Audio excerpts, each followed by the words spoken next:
Muy buenos días a toda la comunidad de la Universidad Antonio Nariño y a la sociedad en general, donde están siguiendo esta transmisión en directo. Somos la Universidad Antonio Nariño y estamos en el marco de la Cátedra Institucional Antonio Nariño. Hoy tenemos nuestra primer sesión Facebook Live. Estamos aprovechando para saludar a todos nuestros estudiantes a lo largo y ancho de la geografía nacional y por supuesto a ese equipo de maestros, de docentes que este semestre 2020-21 está conformando este proyecto de la universidad. Como lo habíamos anunciado en su debido momento, un primer componente de la cátedra Antonio Nariño tiene que ver con el componente del horizonte institucional, el origen de esta casa de estudios, su componente filosófico, su misión, su visión.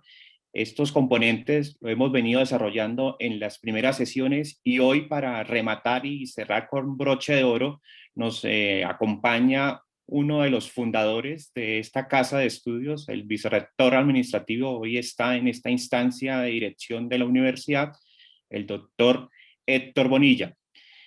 También decirle a nuestros estudiantes y profesores que la idea es para la próxima sesión, entonces, hacer un ejercicio donde los estudiantes manifiesten a través de distintas expresiones artísticas, culturales, un grado de apropiación de este primer contenido o este primer momento o bloque que tenía que ver con el contenido del horizonte institucional. Doctor Bonilla, Héctor Bonilla, muy buenos días.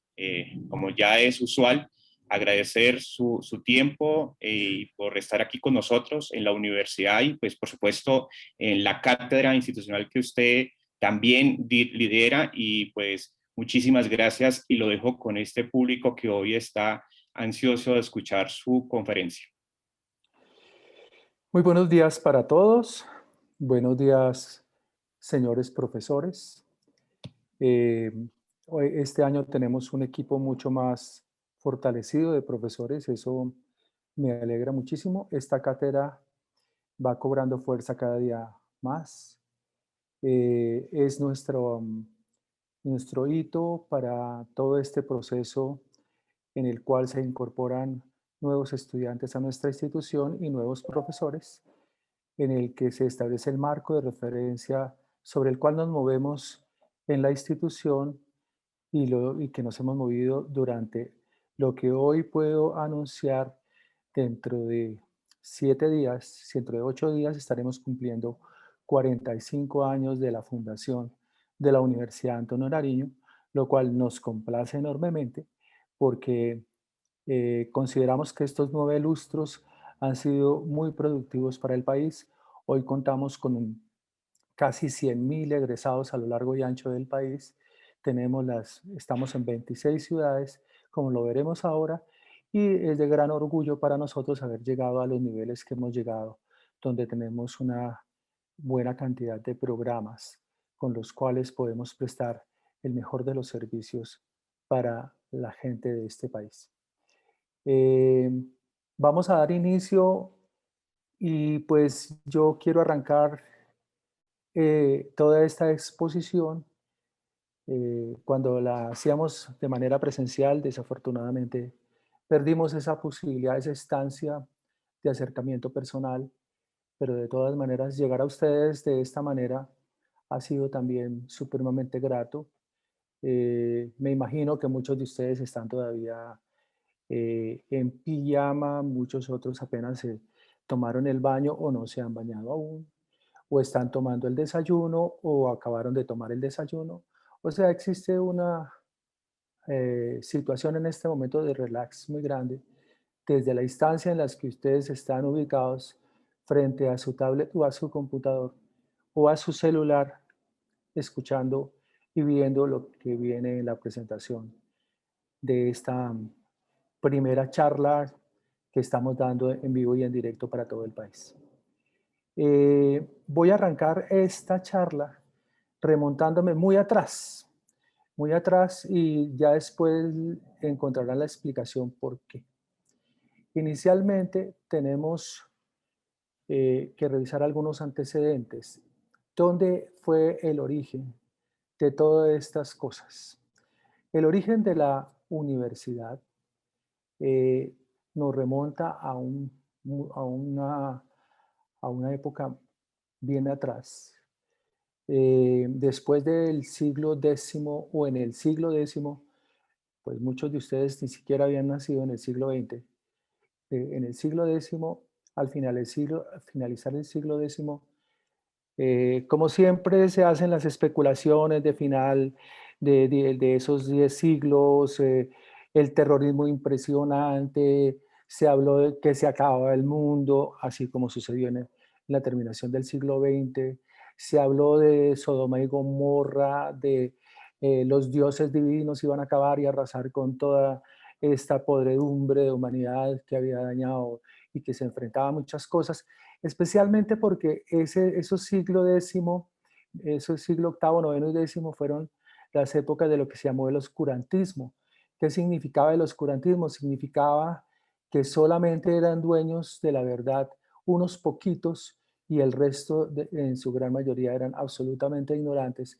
Y basados en esa ignorancia y atropellados de muchas maneras por la parte ideológica o religiosa, pues mantenían a la gente en ese nivel de analfabetismo e ignorancia para que no dieran un paso hacia adelante y no subvertieran el orden ni eh, hicieran que aquellos que eran los dueños de las tierras, los grandes terratenientes, príncipes, varones, condes, todas esas titularidades que le dieron a esa gente, pues la gente no se subvertiera y no les moviera ese poder y no pudieran perder ese poder. Mientras tanto, entre ellos organizaban ejércitos, se enfrentaban unos a otros por estar peleándose los territorios y de esa manera era como se manejaban las cosas, pero como les digo, la gran mayoría estaba en desconocimiento total. Todo eso que se produjo en los siglos de las luces, en la época de los griegos, que fue tan impresionante y tan importante para la humanidad, todo eso que se trasladó a Roma en algún momento y que hizo deslumbrar en el mundo Roma y luego se fue yendo hacia otras regiones del mundo, toda esa creación de Alejandro Magno y la gran biblioteca, toda esa creación de los árabes y todas esas cosas, en estos siglos todo eso quedó oculto. Toda esa información, todo ese aprendizaje que se había tenido, todo eso quedó oculto. Y la gran mayoría de eso fue a parar a los conventos, eh, donde todos esos documentos se fueron guardando encerrados en anaqueles para que no se pudiera tener acceso a ellos. Eso era una época demasiado absurda, por eso se llamó la época del oscurantismo. Y llegó al culmen cuando al terminar el siglo X se especuló que el mundo se acababa y era eh, una actitud que llevaba a que la gente ya, pues si el mundo se iba a acabar, ¿qué le importaba el mundo? Como no pasó, como pasó el siglo X, como pasamos al siglo XI, como el mundo no se acabó, como las personas no se murieron, como no hubo grandes terremotos, como no hubo Sodoma y Gomorra, como no hubo nada de esas cosas, entonces el mundo entra en otro proceso. Y es cuando se habla de que el mundo vuelve a prender las luces, que la gente vuelve a mirar el horizonte de otra manera y al mirar el horizonte de otra manera se encuentra con lo que empezó a denominarse la época del renacimiento. El mundo estaba volviendo a renacer. Si no se murió, entonces hay que volver a renacer. Y ese renacimiento trajo consigo muchísimas cosas que se fueron abriendo, una gran apertura hacia un mundo un poco diferente. Eh, Perdón, me corrí ahí, hacia un mundo diferente y pues entonces en los comienzos del siglo XII empiezan a haber unos movimientos un poco diferentes, como siempre la gente joven mueve muchísimas cosas, ya en el Renacimiento ha pasado más o menos siglo y medio y pues entonces se seguía manteniendo eso tener encerrado el conocimiento en los conventos y las abadías. Los únicos que podían acceder al conocimiento eran los grandes príncipes y reyes, y eso, porque inclusive había muchos de esos señores que ni siquiera sabían leer y escribir, tampoco accedían al conocimiento ni les interesaba mucho. Se empezó a generar un movimiento de jóvenes en Italia, específicamente en Bolonia, un movimiento de jóvenes que se acercaron a las abadías y a los conventos a pedirle a los sacerdotes de la época o monjes de la época que les abrieran el conocimiento, que los ilustraran, que les empezaran a enseñar. Y en eso entonces aparece el primer origen de una institución que ha trascendido a lo largo de todos los siglos, el origen de la universidad occidental. Entonces, el primer movimiento que hubo fue un movimiento de estudiantes solicitándole a los profesores que les enseñaran. Y los profesores, o sea, los sacerdotes, comenzaron a abrir los anaqueles, a sacar los documentos y a empezar a ilustrar a la gente. Ese fue el primer movimiento y fue la primera institución, la Universidad de Bolonia. Simultáneamente con ella hubo otro movimiento de, de profesores, de sacerdotes, de personas letradas que estaban cansados de tener eso guardado y decidieron llamar estudiantes y decirles, vamos a enseñarles, vamos a ilustrarnos. Ese fue otra parte del origen de la universidad y allí son los profesores los que convocan para abrir una institución en la cual la gente podía acceder al conocimiento. Entonces, fijémonos que hay dos formas de origen de esta institución. La institución o universidad en esos siglos, en el Renacimiento, nació por la convocatoria que hacen los estudiantes a los profesores para que los enseñen o por la convocatoria que hacen los profesores a los estudiantes para que le enseñen. Digamos en términos de hoy, en esa época, los jóvenes solicitando a los sacerdotes o los sacerdotes abriendo los espacios para que se acercaran los jóvenes a recibir el conocimiento. Ese es el origen de la institución. Posteriormente aparece en Inglaterra también, nace las universidades de Oxford y Cambridge, dos de las instituciones también más antiguas de la época del Renacimiento, que coadyuvan con ese proceso que se hizo en Bolonia y en París. Y luego aparece la primera institución que generó los programas de salud en el mundo, la Universidad de Salerno, donde se inauguró la primera o se fundó la primera escuela de medicina en el mundo. Los estudiantes de medicina que me están escuchando, su origen, el origen de una institución universitaria fue precisamente en Salerno. Allí era donde se mantenía, y desde esa época se mantiene lo que se llama el juramento hipocrático del cumplimiento de los deberes de los médicos con sus pacientes. Estas son, digamos, las principales fuentes de nacimiento de la institución, que fue evolucionando posteriormente con las primeras universidades que fueron naciendo en el resto del mundo. La primera que nació para nosotros en Hispanoamérica nació en España y es uno de los estándares más importantes de todas las universidades, pero que es la Universidad de Salamanca, y de allí se desprenden muchísimos de los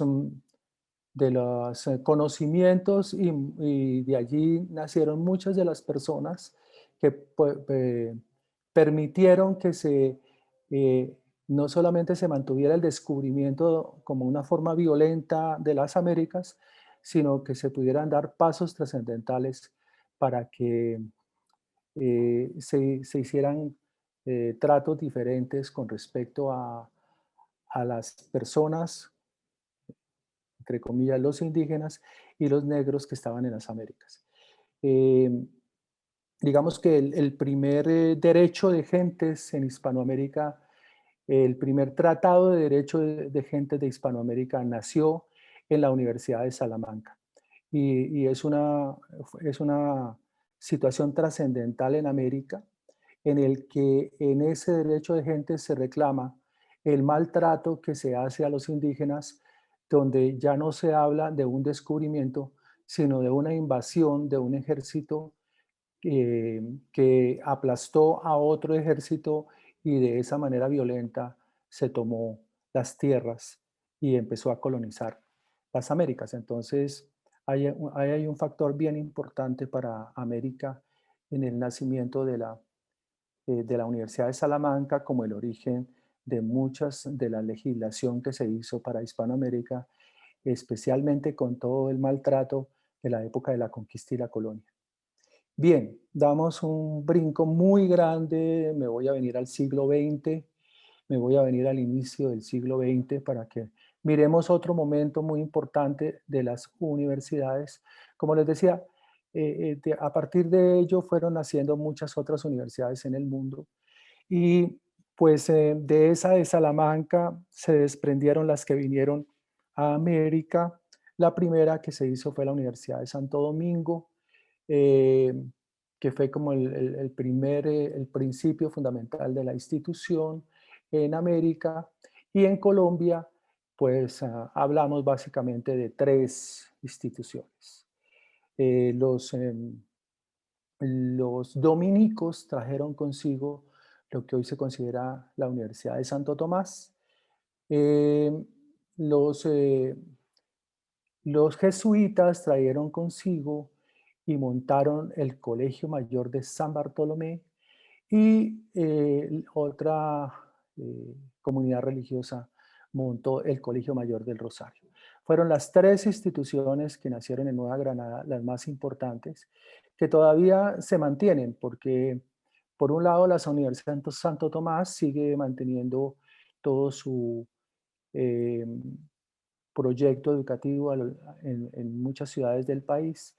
La Universidad de los Jesuitas, que era el Colegio Mayor de San Bartolomé, ubicado en el sector sur oriental de la Plaza de Bolívar, al lado del edificio del Congreso. En esa esquina nació el Colegio Mayor de San Bartolomé. En ese colegio estudiaron los próceres nuestros, el sabio Caldas pasó por allí, y muchos de los próceres nuestros de la independencia pasaron por ese colegio y pues digamos, allí se ilustraron y se formaron y después generaron todo ese movimiento independentista de comienzos del siglo XIX. Y el planteamiento y el Colegio Mayor del Rosario pues sigue siendo lo que conocemos hoy como la Universidad del Rosario, donde también se habla que estuvo no solamente el sabio Caldas, sino también nació todo lo que fue el proceso de investigación de las ciencias naturales en América. Esos son, digamos, los hitos de las universidades en Colombia de origen fundamentalmente religioso. La primera universidad estatal que nació en el mundo fue, perdón, que nació en Colombia, fue la Universidad Nacional, pero a mediados del siglo XIX, o sea, eh, prácticamente muchos siglos después del nacimiento de estas instituciones de las que estamos hablando. Bien, yo me voy a venir al siglo XX y a principios del siglo XX la universidad se venía desarrollando mediante la misma organización que se había planteado desde el siglo XII en Bolonia y en Salerno, fundamentalmente sobre tres elementos. Era una institución de educación superior, era una institución para la investigación y era una institución para enfrentar la cientificidad, el desarrollo de, de la ilustración y con base en esos hitos y elementos se fue evolucionando a lo largo de todos estos siglos en las diferentes partes del mundo. Como ya vemos, en Colombia llegó y pues en comienzos del siglo XX apareció un gran movimiento. ¿En qué consistía ese gran movimiento? Hasta ese momento la organización tenía unos grandes directivos, digamos, para llamarlos en términos de hoy, los grandes mentores, los grandes tutores, y los grandes profesores que eran los que hacían toda la dirección de las instituciones universitarias. Había un estamento muy grande, que es siempre el estamento más grande, y ese estamento muy grande, que son los estudiantes, también querían participar de todo ese proceso de organización de la institución. Y en la ciudad de Córdoba, Argentina, se generó un gran movimiento en el año 1918 en procura de una cosa fundamental, que era mantener la autonomía con la que había nacido la institución, pero buscando la coparticipación de los estudiantes en algunas instancias de gobierno de la institución. Ese fue el primer gran movimiento de estudiantes que hubo en el mundo y es un hito muy grande. Hace apenas 3 años estuvimos celebrando el centenario del movimiento de Córdoba, conocido así para todo el mundo y que marcó un hito muy importante, porque a partir de eso fueron generándose movimientos en diferentes partes del mundo y más o menos a principios de los años 60, toda esa dificultad con el paso de lo que se conoció como la Guerra del Vietnam, que fue una confrontación iniciada con los franceses en el Vietnam y que después fue tomada por los norteamericanos y que se llevó consigo más o menos 4 generaciones de personas, de jóvenes que fueron a la guerra con el Vietnam. Se generó en Berkeley un movimiento muy fuerte en el año 64 en contra de la guerra, en contra de que se llevaran a la gente joven a la guerra. Y también nació un movimiento que se llamó el Movimiento de Paz y Amor en procura de rebelarse en contra de ir a la guerra en ese momento, la guerra del Vietnam. En ese movimiento, algunos líderes cayeron en las luchas que se dieron en las calles, en los grandes movimientos en las calles, movimiento que fue evolucionando no solamente en Norteamérica y en diferentes sectores de los Estados Unidos en contra de la guerra, sino que eh, es como el origen motivador del gran movimiento mundial que terminó en lo que se llamó la Primavera de Praga en el año 68 y que conllevó al gran movimiento de la Revolución Mundial de la Educación en París del año 68. Eso también motivado porque pues el problema también que había en esa división después de la Segunda Guerra Mundial de la cortina de hierro entre los países del este y los países de occidente y toda aquella represión que hubo en muchos de los países del este, en Polonia, en Checoslovaquia y todos estos países que fueron afiliados a al movimiento que se generó después de la Segunda Guerra Mundial, pues motivó que muchas de las personas que estaban involucradas en todos esos procesos, nuevamente los jóvenes, realizaran a partir de lo que sucedió en Berkeley en contra de la guerra, también grandes movimientos en contra de esa represión tan supremamente violenta que se vivía en esos países hasta que se generó la revolución en el año 68. Ese París del 68 fue, digamos, la forma en que se partió el mundo educativo en dos partes, el antes y el después. La propuesta del 68 conllevó a muchos movimientos en los cuales se pretendió la modernización de la institución universitaria para que evolucionara con otros criterios y con otro sentido en el cual el conocimiento liderara fundamentalmente todo el desarrollo de las instituciones y se pudiera tener acceso abierto al conocimiento eh, manejando elementos de relaciones mucho más horizontales entre profesores y estudiantes y una coparticipación en la forma de gobernar las instituciones. De allí, de ese gran movimiento, aparecieron importantes filósofos que fueron trascendentales para lo que ha sido la evolución del desarrollo del conocimiento a partir del año del 68. Por eso se habla de haber partido el mundo en dos partes. Bien, En Colombia las cosas también pues tienen sus repercusiones. Del movimiento del 68 hubo algo muy importante que generó aproximadamente hacia los años 70 lo que se llamó el Gran Movimiento Estudiantil Colombiano, que provenía de todos esos antecedentes, inicialmente de Berkeley y luego posteriormente de lo que se produjo en París, pero a la vez también un poco cansado el país de llevar ya casi 30 años de guerra interna en todo lo que se ha denominado ese enorme capítulo de la violencia en Colombia.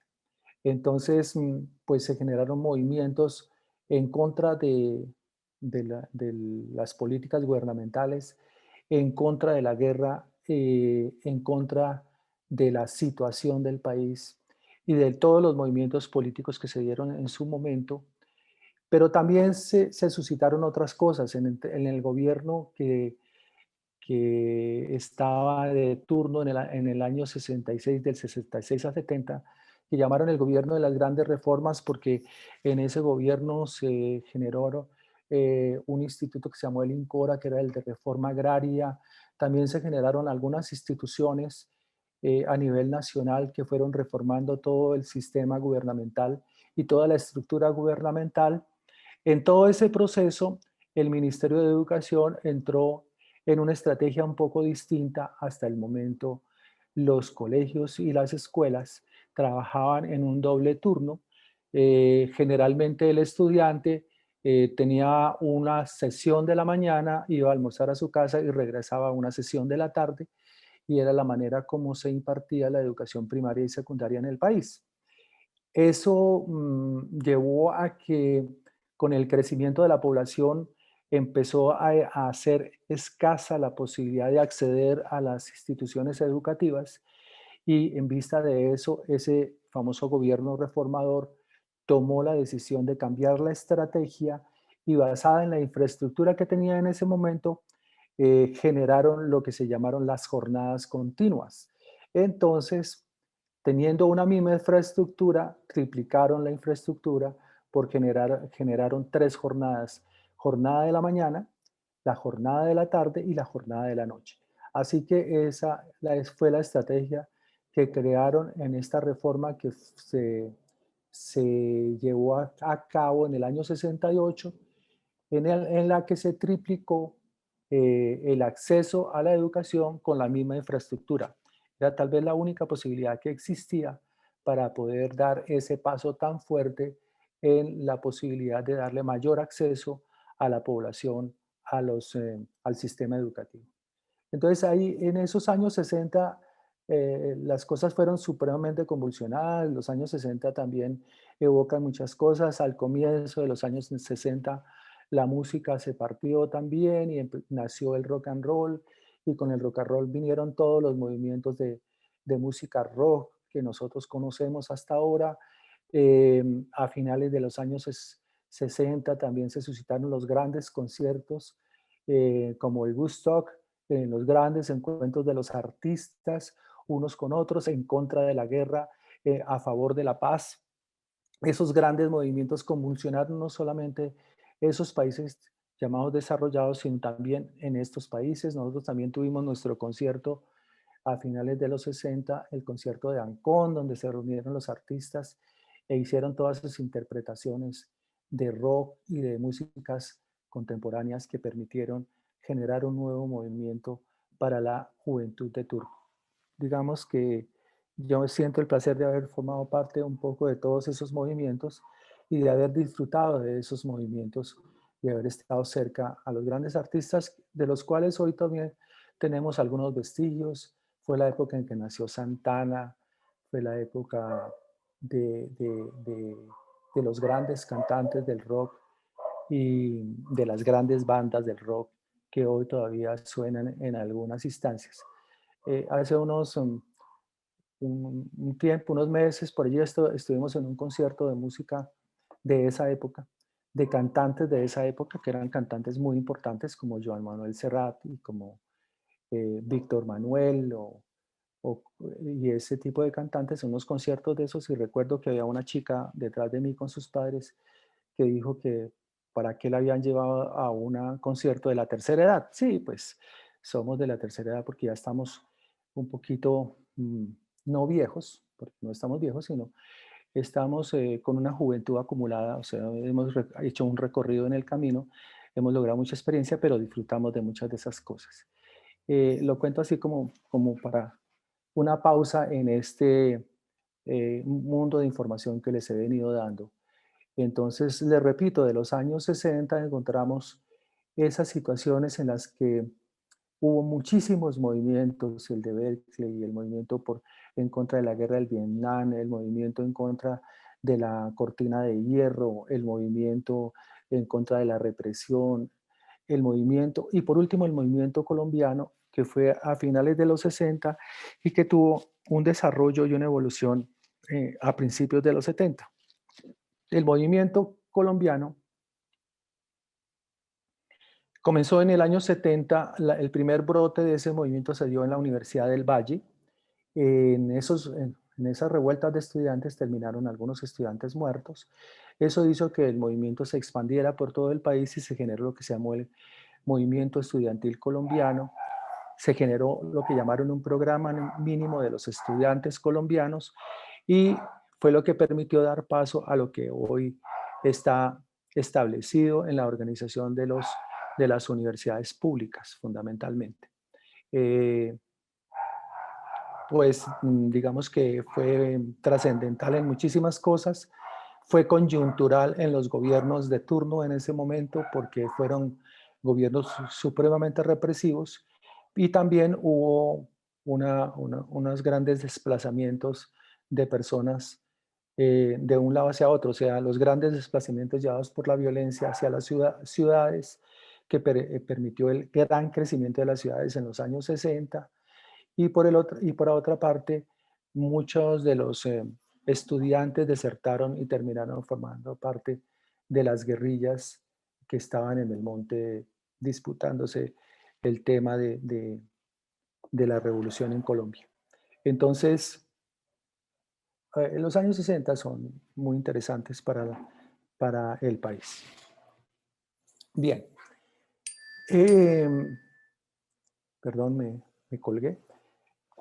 Digamos que aquí entonces les puedo hablar de cuatro elementos fundamentales.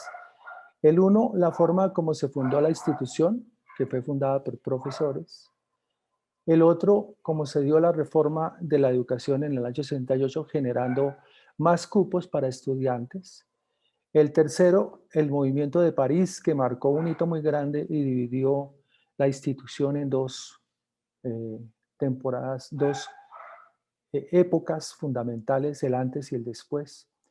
Y con ello y todas estas cosas, el incremento vino como consecuencia el incremento de la demanda de la educación superior para los años 70. Si yo pongo más estudiantes a estudiar en las instituciones educativas de secundaria, pues son más egresados los que voy a tener, son más los que van a necesitar dar el paso siguiente hacia la educación superior. Entonces ahí se incrementó una enorme demanda. Estos son los antecedentes de la universidad. ¿Por qué? Porque vamos a ver cómo está configurada y cómo se fundó la universidad. La Universidad Antonio Nariño fue fundada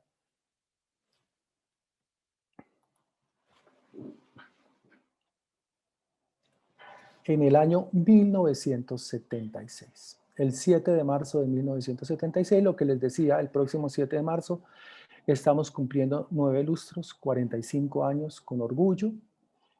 Nació de un grupo de profesores. Nosotros éramos 25 profesores, la gran mayoría profesores de la Universidad Nacional, del Departamento de Matemáticas y del de Ciencias de la Universidad Nacional. Entonces, ahí hay un factor de los antecedentes.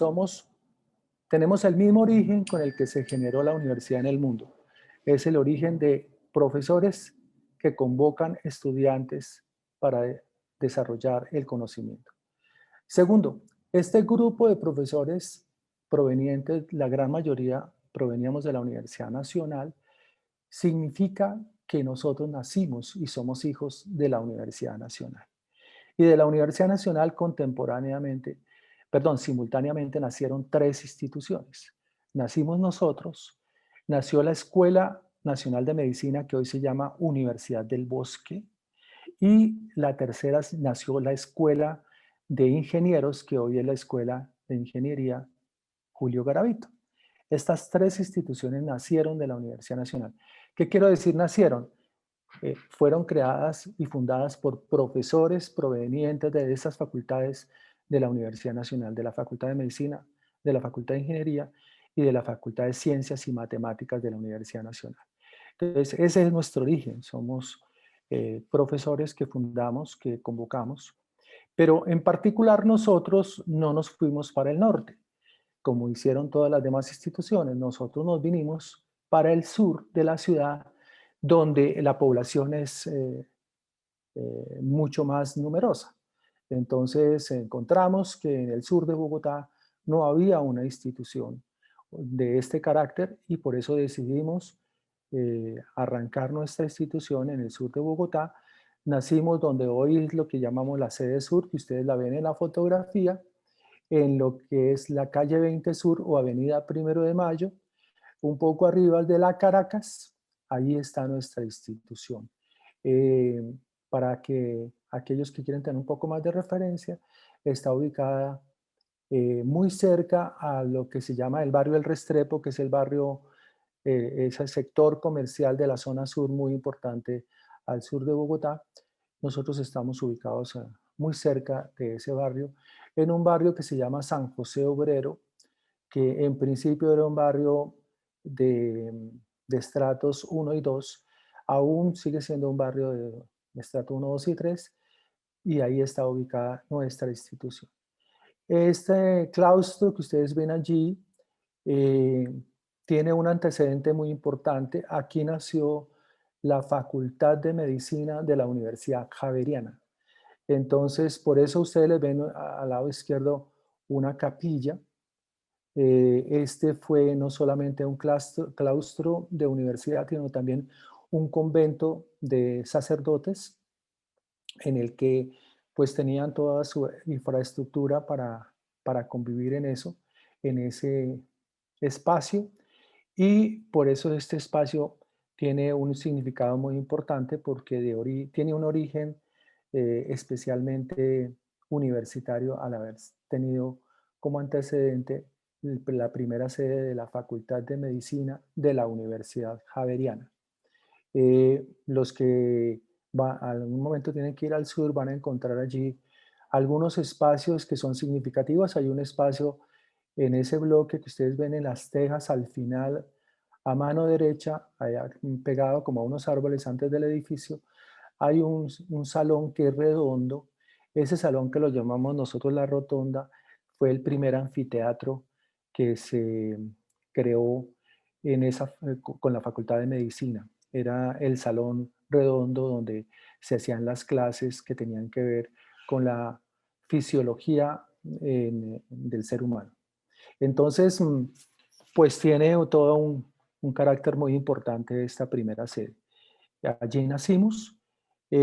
Durante ese año, del 76 al 77, nos dedicamos a realizar todos los trámites necesarios para llegar al 24 de mayo del 77 a la aprobación de la personería jurídica por parte del Ministerio de Educación Nacional y nos llamamos en su momento Corporación Universidad Independiente de Colombia Antonio Nariño. Corporación porque somos una corporación sin ánimo de lucro donde la fundamos 25 profesores. Universidad porque lo que es una institución universitaria, independiente porque no tenemos, no pertenecemos a ninguna secta religiosa ni a ningún grupo político, somos absolutamente independientes y pues tomamos como gran mentor a Antonio Nariño, el gran eh, precursor de la independencia no solamente Granada, sino también repercutió a lo largo y ancho de todas las Américas. Parte del trabajo que él hizo permitió que se diera la revolución en los Estados Unidos, la revolución de independencia en los Estados Unidos. Entonces, su trabajo fue fundamental en todo ese proceso emancipatorio en las Américas. En el 2 de febrero de 1978 iniciamos clases. Fue un momento muy importante para nosotros porque ahí fue donde se hizo efectivo el sueño de tener estudiantes en las aulas como lo habíamos imaginado 2 años antes. Bien, con el transcurrir del tiempo, el gobierno nacional en los años 80 genera una reforma mediante una ley, decreto ley, más que todo, no pasa por el Congreso, sino se permite que sea una expedición de un decreto ley por el gobierno nacional, en el cual se genera una reforma educativa, y esa reforma educativa contempla que si uno no tiene un número suficiente de áreas del conocimiento, no puede llamarse universidad, sino que tiene que cambiar su nombre por corporación universitaria. Por eso en el año 80 debimos cambiar el nombre por Corporación Universitaria Antonio Nariño, exigido por el decreto Ley 80 de 1980. Esa es una de las razones que se dio el paso de Corporación Universidad Independiente de Colombia Antonio Nariño a Corporación Universitaria Antonio Nariño. Con el tiempo fuimos creciendo y fuimos construyendo nuestras otras áreas del conocimiento, y el 25 de junio del año 93, fíjense ustedes, 13 años después, tuvimos el reconocimiento institucional como universidad. Es decir, pasamos a ser parte de ese club grande de universidades que no es el mayoritario. En Colombia hay más de 300 instituciones universitarias y solamente 80 somos universidad. Entonces formamos parte del club grande de las universidades de Colombia, para que tengamos presente que somos parte de una institución debidamente consolidada dentro de todos los procesos exigidos para llegar al rango de universidad en Colombia. Bien, ¿con qué nacimos? En febrero del 78, ¿con qué arrancamos? Arrancamos básicamente con 4 programas. En boga estaba en su momento todo el desarrollo de la administración de empresas, que se desprendió básicamente de las facultades de economía y de ingeniería.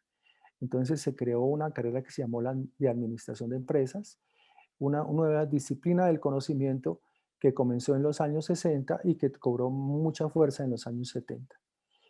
Por esa razón nosotros creamos el programa como uno de los principales programas y fundadores de esta institución de administración de empresas.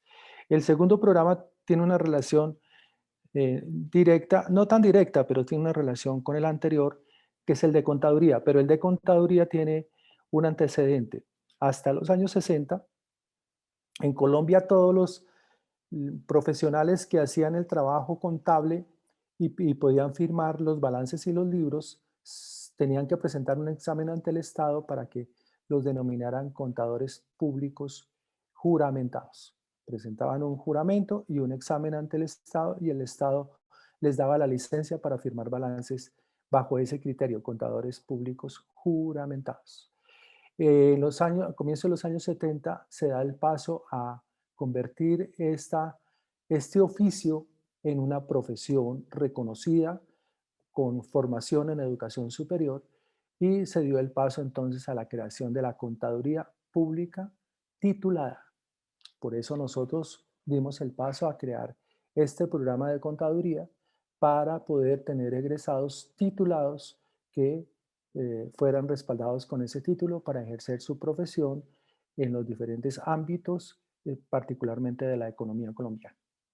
Ese es uno de los orígenes, por eso es el origen de ese programa. Y obviamente si nosotros éramos de origen de las ciencias, en matemáticas y en ciencias, creamos estas licenciaturas, la licenciatura en matemáticas y la licenciatura en química y biología. Yo tuve la fortuna de ser uno de los primeros profesores de estos programas, de todos estos programas. Mi formación básica es de matemáticas y fui uno de los primeros profesores de matemáticas, tanto en administración contaduría como en la misma licenciatura en matemáticas. Eh, Eso lo digo con orgullo porque permitió ver y conocer a los primeros estudiantes que llegaron a esta institución, un grupo de estudiantes maravilloso que provenía de orígenes, de diferentes orígenes, pero fundamentalmente eran estudiantes, trabajadores, muchos de ellos en unos oficios bastante complicados, oficios artesanales como de zapatería o de mecánica, y otros que provenían de trabajos en oficinas, especialmente en bancos.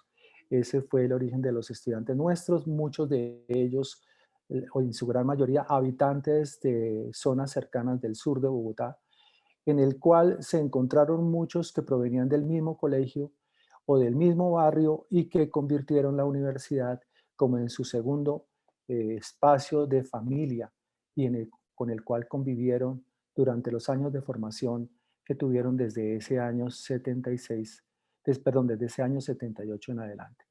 Ese fue un grupo muy interesante. Ya con la evolución de la tecnología, a finales de los años 70 aparecieron unos aparatos que fueron revolucionando todas las comunicaciones. Apareció el fax, por ejemplo, apareció la fotocopiadora. Hasta su momento trabajábamos un sistema de reproducción que era un poco engorroso porque había que perforar alguna hoja que llamábamos stencil, luego pasarlo por una máquina para poder imprimir y reproducir las cosas que necesitábamos reproducir. Apareció entonces la fotocopiadora, apareció el fax y con él también se dio un paso fundamental a finales de los años 60. Se crearon los grandes computadores, la IBM básicamente, que generó sus computadores 360 y 370, que fueron muy importantes en el desarrollo no solamente de las comunicaciones y de la industria, sino también en el desarrollo de la educación.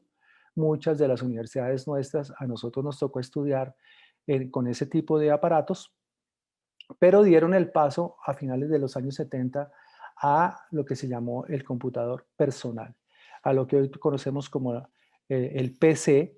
Ese fue el origen más o menos a finales de los años 70. Con esa nueva tecnología, entonces nosotros dimos un paso fundamental.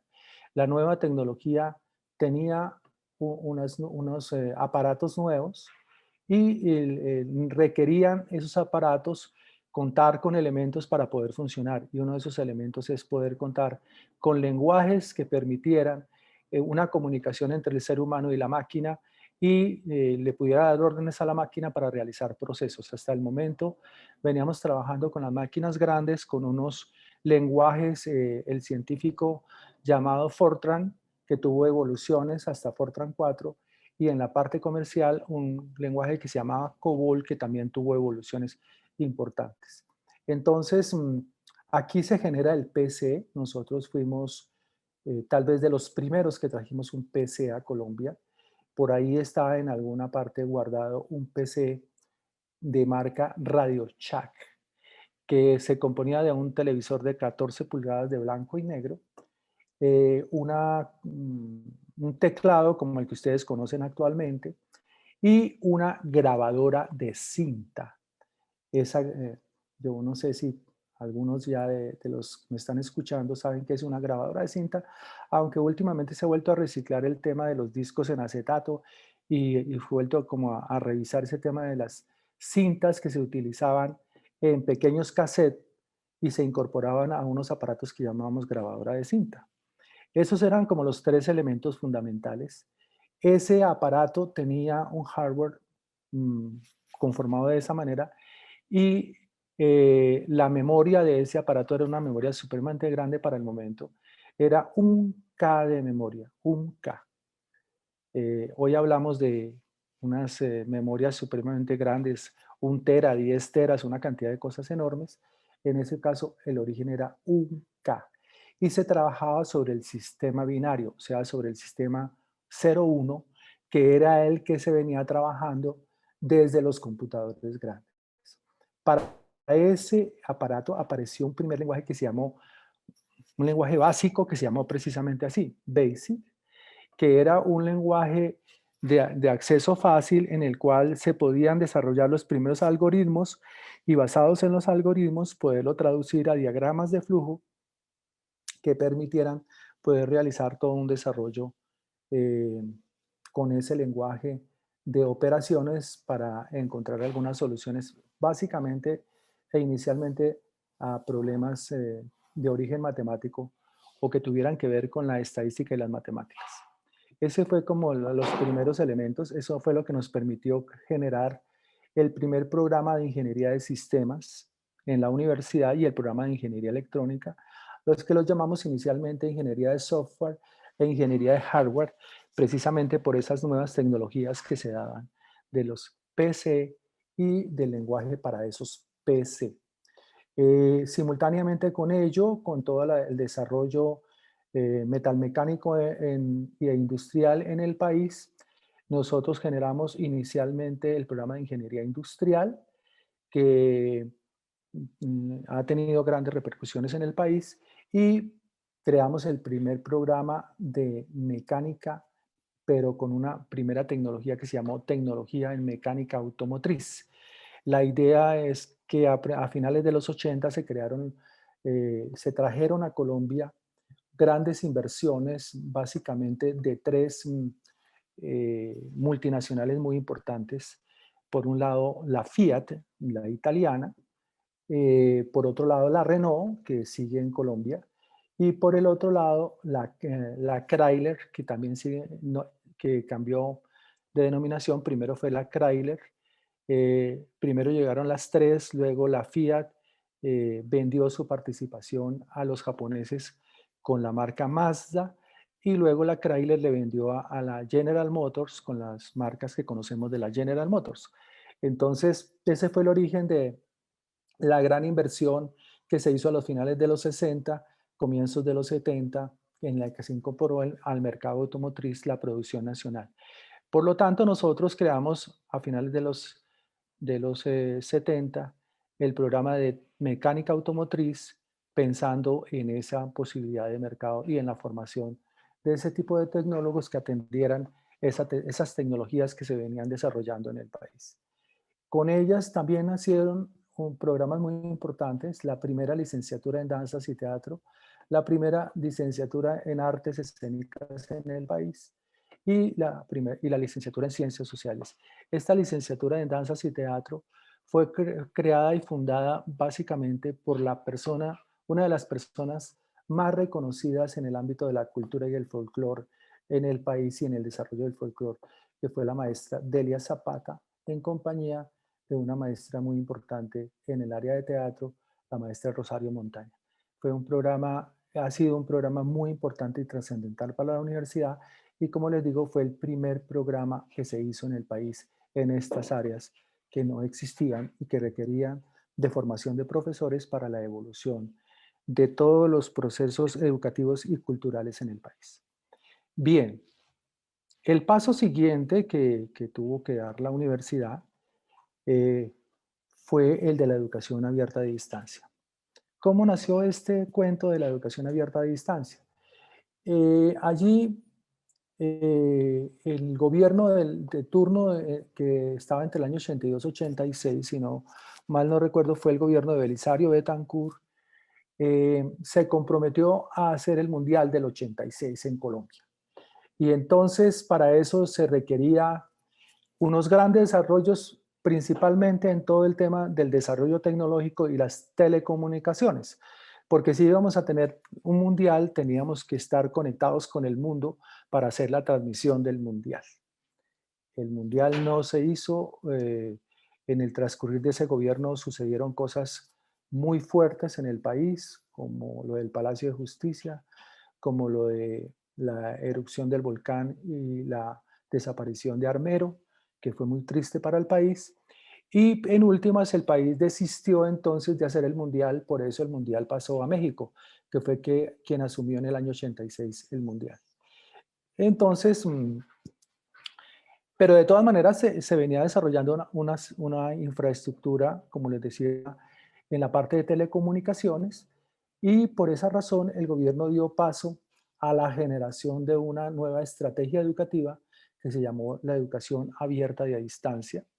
Esa fue dentro de la política del gobierno y dentro del plan de desarrollo que ellos trazaron, una estrategia fundamental para incrementar la cobertura de acceso a la educación superior, dado que la infraestructura física para recibir estudiantes presenciales no era suficiente, se requería de otra estrategia para poder atender las grandes demandas de las generaciones del momento. Nosotros dimos el paso y dimos un paso muy fuerte porque en el año 85 creamos el primer programa de tecnología y fue en tecnología de sistematización de datos. Esa tecnología de sistematización de datos nos permitió dar un paso muy importante porque entonces con ella debimos abrirnos espacio fuera de Bogotá, porque si eran programas a distancia, pues era para ofrecerlos fuera de Bogotá. Y con eso entonces generamos lo que se llamó los centros de educación abierta y a distancia. Ahora miraremos un poco cómo y en qué lugares se conformaron esos centros. Y simultáneamente con él se generó la especialización en computación para la docencia, porque si el caso era que iba a evolucionar la tecnología, pues en las instituciones educativas había que tener profesores formados para esa tecnología. Y la tecnología, como les digo, provenía del paso que se dio del computador grande al computador personal y todo lo que fue creciendo en temas de software para el uso de ese computador personal y la evolución de esa tecnología. Entonces creamos el primer programa de especialización en computación para la docencia, que fue único en el país durante muchísimos años, y también se creó un programa muy especial que se llama el programa en actuaría. Actuaría es un programa de matemática finita, es una matemática aplicada particularmente en el sistema financiero eh, y muy particularmente en el área de seguros y bancos, que es el que permite generar todos los planteamientos sobre los análisis previos de riesgos y las probabilidades de esos riesgos se conviertan en siniestros. Ese es un programa muy particular que se va a ir desarrollando desde esa época en la Universidad Antonio Nariño y que todavía sigue siendo un programa muy importante. Con esta, el siguiente paso que les voy a mostrar es el crecimiento entonces en forma académica y por qué nació ese crecimiento en forma académica.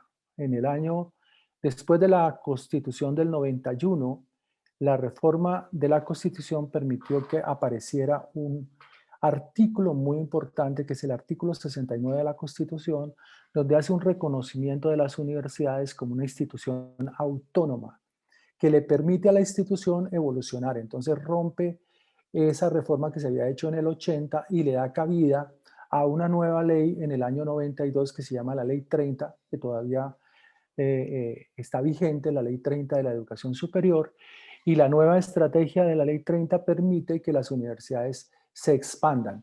No solamente la expansión tiene cuestión física, sino la expansión tiene fundamentalmente la posibilidad de generar otras áreas del conocimiento.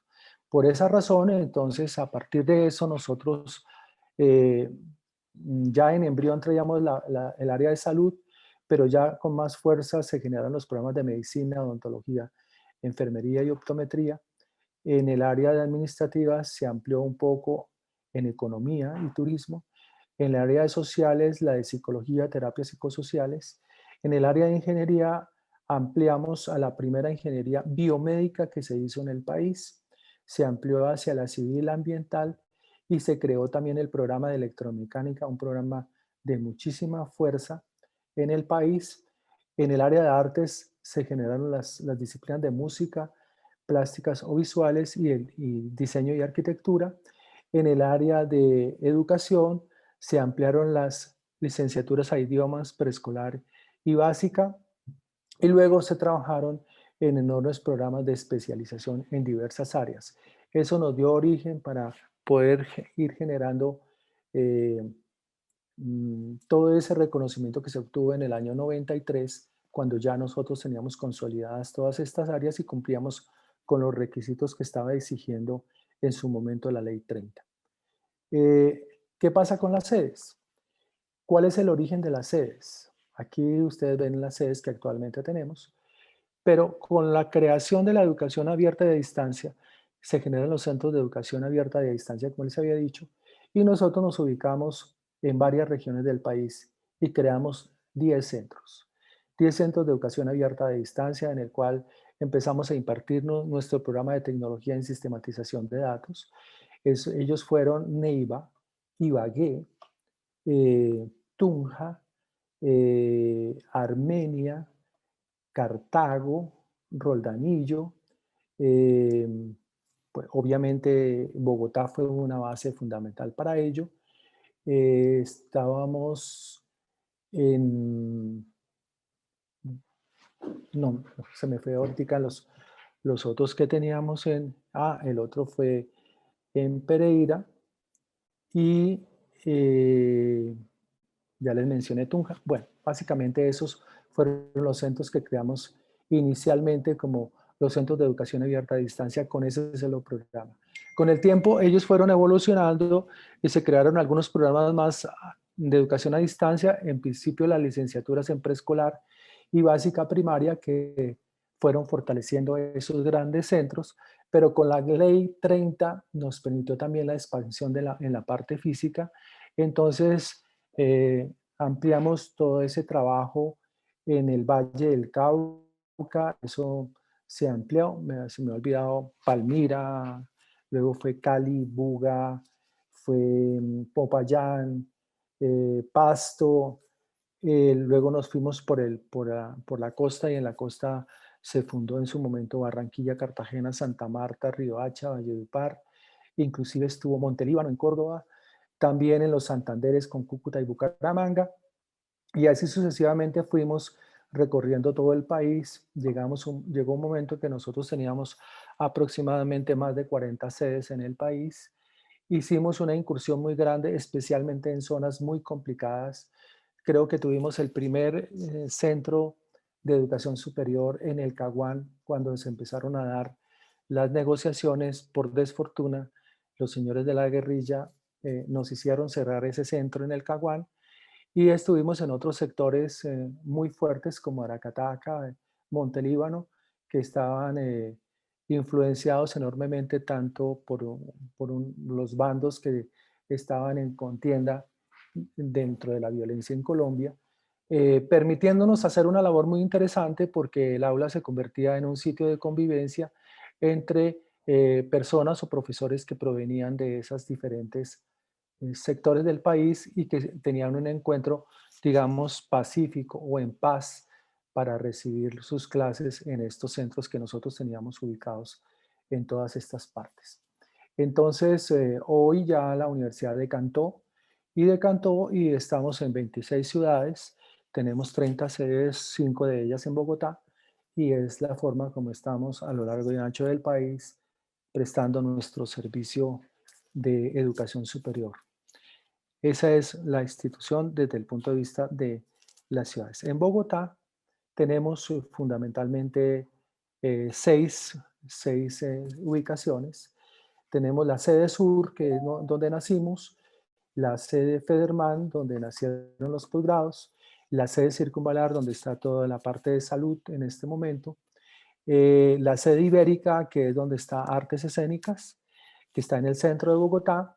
Tenemos en el sur, en Usme, un colegio que llamamos el Colegio de la UAN en Usme, y en el norte, en el sector de Bavaria, el Colegio del Bosque, que es otro colegio de la universidad. Eso es lo que tenemos en este momento en Bogotá.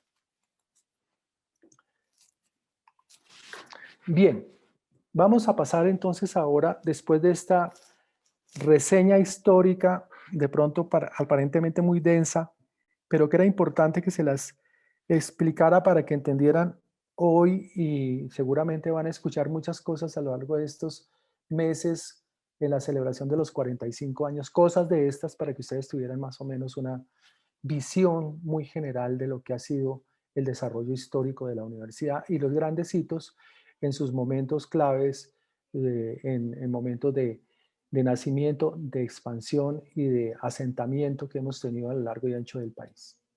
Bien, vamos a mirar un poco lo que significa la visión corporativa, o sea, nuestro marco filosófico, nuestra misión, como nosotros nacimos, lo que pretendemos con nuestra visión y cuáles son nuestros objetivos y qué pretendemos de ustedes. Eso es lo que vamos a analizar en este momento.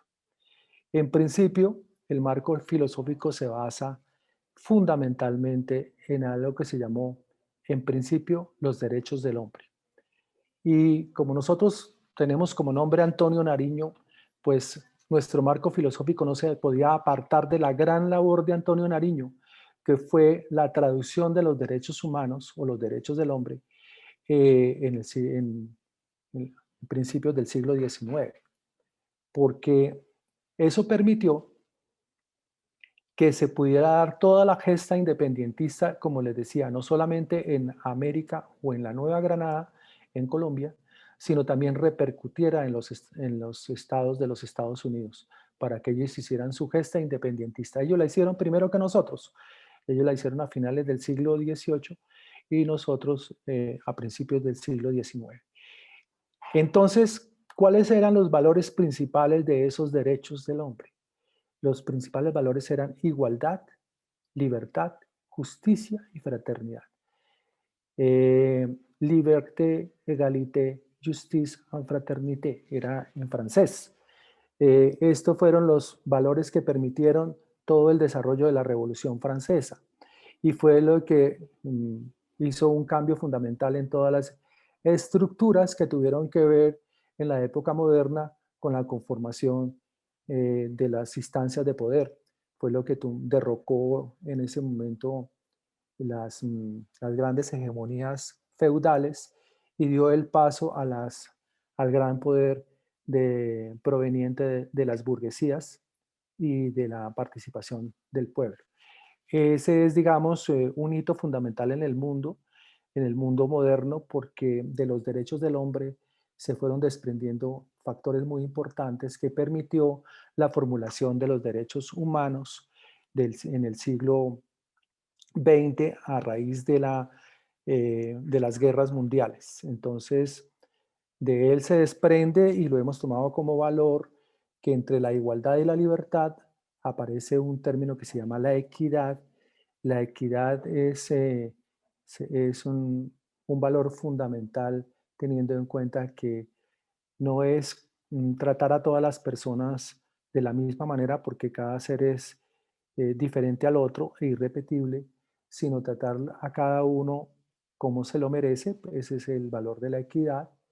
El respeto por la diferencia, precisamente por esas diferencias que existen entre los seres humanos.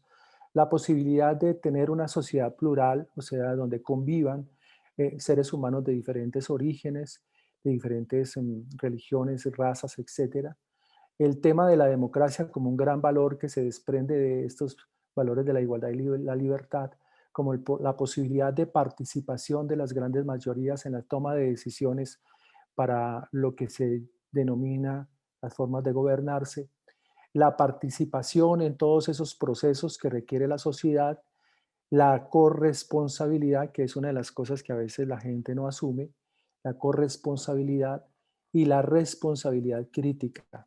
Es decir, esas posibilidades que tenemos haciendo uso de la libertad y dentro de un proceso de tratamiento igualitario, poder tener unos desarrollos grandes en la sociedad. Por el otro lado está el tema de la fraternidad que fue evolucionando.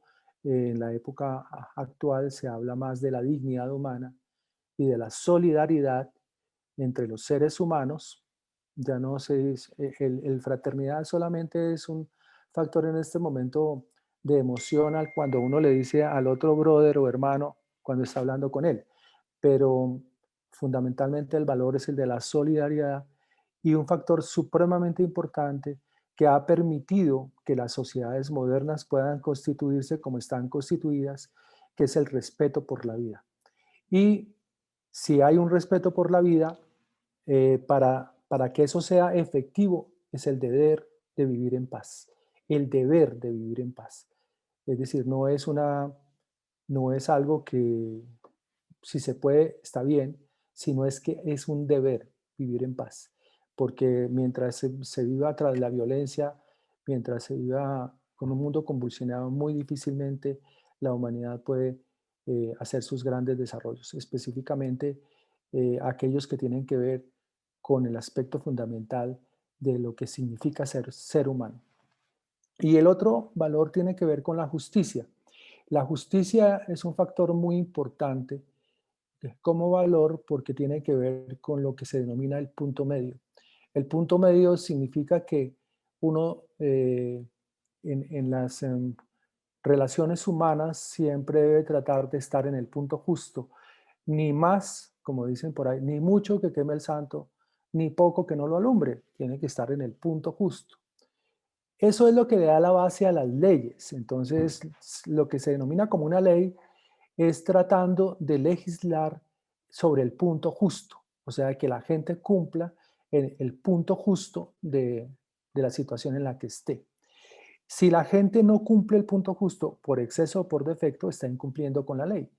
Es la forma de transgredir la ley. Entonces, la ley no solamente se transgrede porque se haga en exceso, sino también se hace porque se haga en defecto, es decir, porque se deje de cumplir la ley o porque se sobrepase la ley. Esa es una forma de mirar las cosas. Y el valor de justicia lo que pretende es precisamente eso, que esté exactamente en el punto justo. Entonces, cuando uno solicita que se haga justicia, lo que está pretendiendo es que se vuelva al punto justo, al punto medio. Eso es lo que se pretende, al punto de la ley, o sea, que se cumpla la ley, que sea el punto justo. Es por eso un valor fundamental que tenemos que tener en cuenta. Que a veces nos olvidamos de ello porque entonces sucede mucho con un ejemplo muy particular. La gente le dicen tiene que viajar a 50 kilómetros por hora en la carretera y se pasa a 55 y dice, ay, pero es que iba a 55, 5 kilómetros, ¿qué es? No, transgredió la ley. O la gente que anda a 30 en una carretera a 50.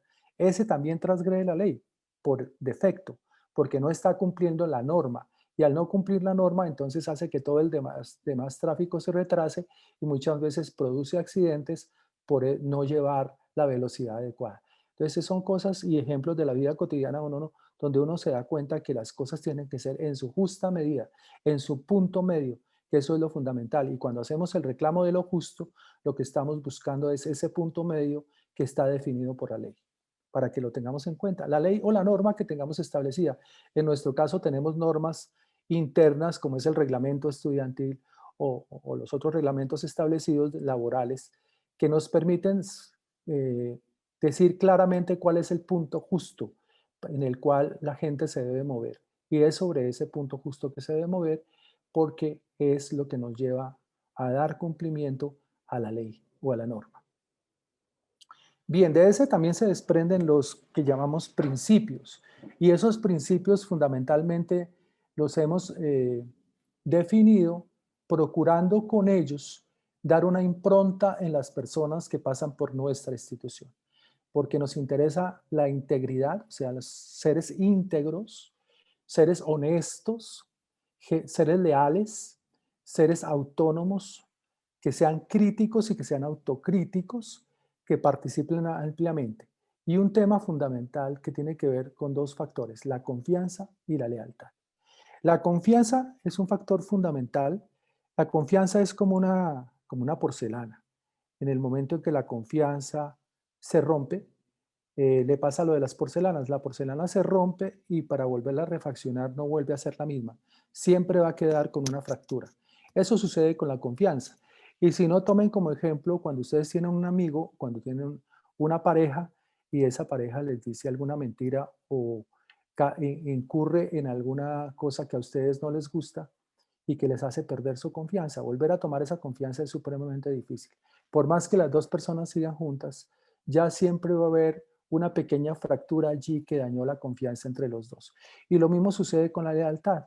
Cuando alguien comete un acto en el que está de alguna manera, entre comillas, traicionando al otro, está siendo desleal y ese deslealtad también hace que se pierda la confianza en el otro. Entonces son dos factores muy importantes a tener en cuenta, de los cuales nosotros hemos considerado institucionalmente que deben ser improntas para cada uno de los miembros de esta familia, tanto en su momento por el paso en las diferentes aulas, como también en su momento de egreso y participación dentro de la sociedad como profesionales.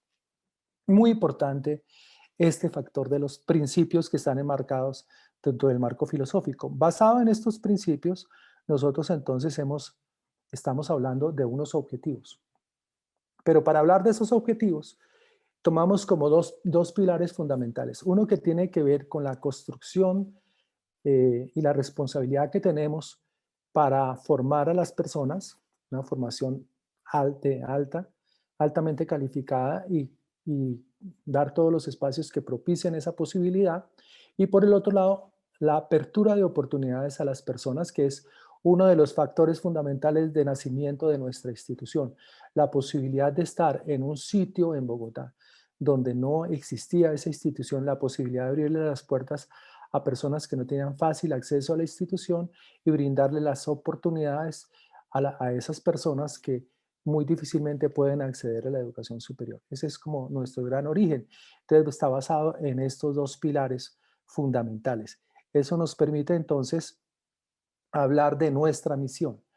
Nuestra misión fundamentalmente está basada en formar ciudadanos idóneos. Eso es una de las cosas que queremos formar.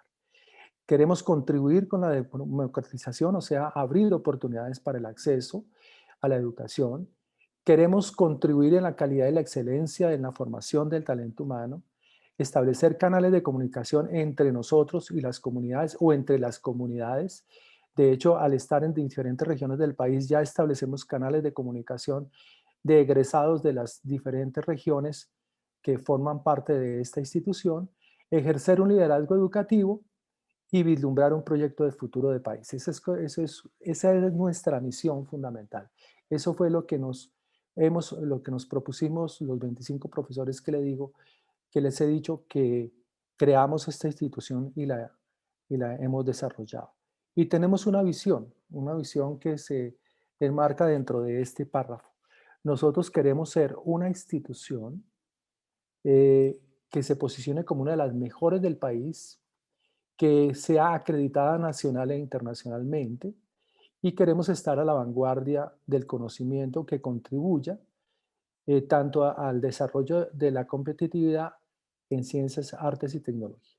Ese es nuestro reto. Y de hecho, pues en algunas partes ya llevamos cierto liderazgo en esas condiciones de la visión que nos hemos propuesto y que nos permite a partir de aquí formular nuestros planes de desarrollo con los cuales hemos venido operando la universidad. Bien, ¿cuáles son nuestros objetivos? Entonces nos proponemos acreditar nuestros programas, estamos en ese proceso. Ampliar las oportunidades de acceso, por eso estamos a lo largo y ancho del país. Ayudar y contribuir a la construcción del proyecto de vida de nuestros estudiantes, fomentar la formación integral, impulsar el talento, incentivar hacia todo el quehacer investigativo, eh, identificar y responder proactivamente a desafíos, generar alternativas de educación y fortalecer las relaciones de la universidad con el entorno. Y una cosa fundamental es trabajar todo el tema del fortalecimiento de la autoevaluación, que es una de las improntas de nuestra institución y que forma parte de la cultura institucional, la permanente autoevaluación de lo que hacemos. ¿Qué pretendemos con los que egresen de esta institución? Veamos.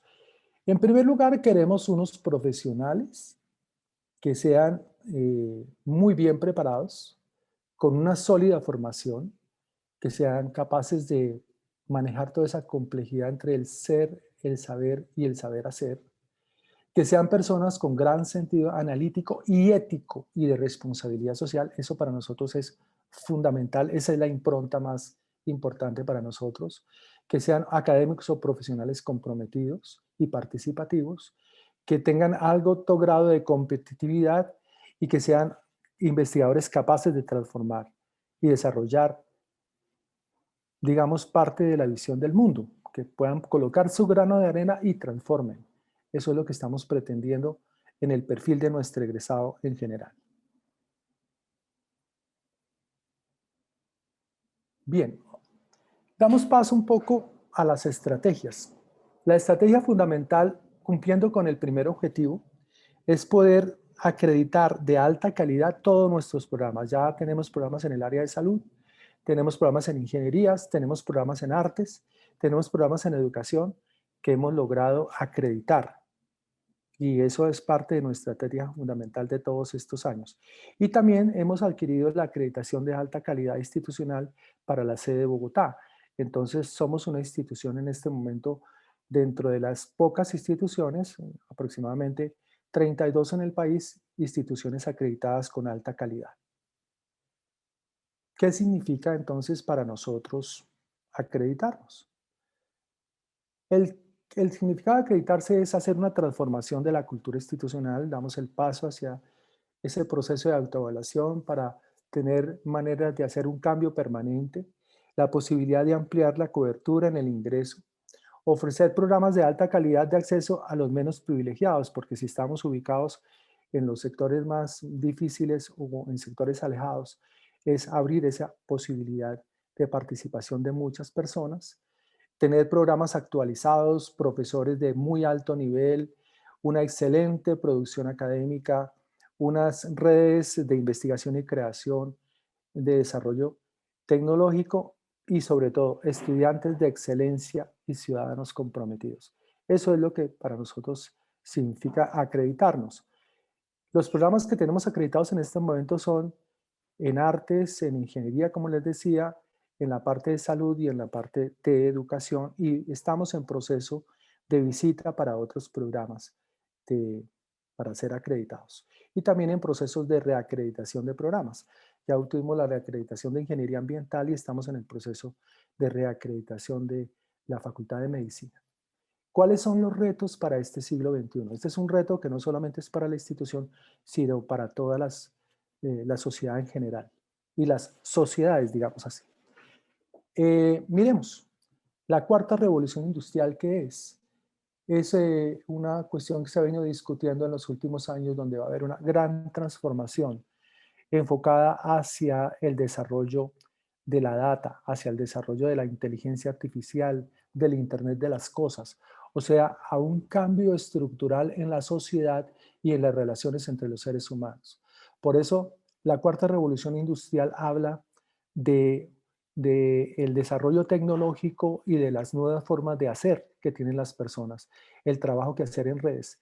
Y la pandemia nos ha llevado a ya vivir parte de eso que se plantea en la revolución industrial, porque ya estamos trabajando en forma remota, por ejemplo, porque ya se hace lo que se llama la teleoficina, ya la gente trabaja desde sus casas y trabaja en redes y está trabajando a través de todos los sistemas de comunicación que le permite en este momento la tecnología.